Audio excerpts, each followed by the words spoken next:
ការប៉មនៅខាងក្រោយនេះគេអត់ទាន់បេះទេប៉មនៅច្រើន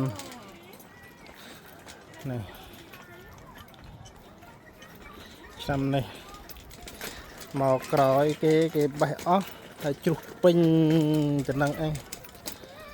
នោះអត់ទេ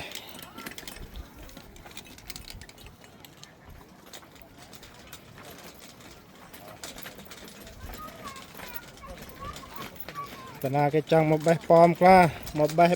តែទៀតហ្នឹងអស់រដូវផ្លែប៉មហើយអស់រដូវប៉មហើយ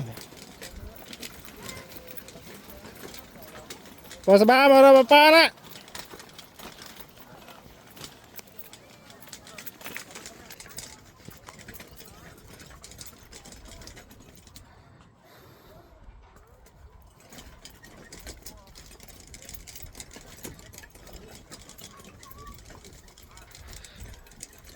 ប៉មមានប្រភេទប៉មច្រើនមិនដឹងបេះប៉មអីមកដល់នេះគេឲ្យបេះញ៉ាំឲ្យសេរី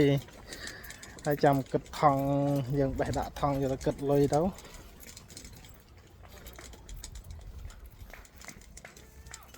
អូអ្នកបេះផ្លែប៉មនេះអានេះប៉មអីគេប៉មច្រេះហ៎ប៉មច្រេះហ៎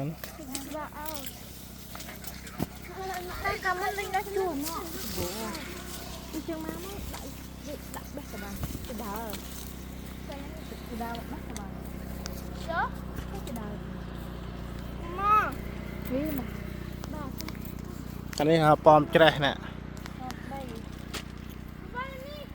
ប៉មច្រេះអត់មានណាគេបេះប៉មច្រេះនេះមានណាមួយទៅបថងបាត់ហើយយកទៅមកថងហើយបើស្បាឡើងដែរកូនឡើងទេតាឡើងបេះឡើងចង់ឡើងទេតា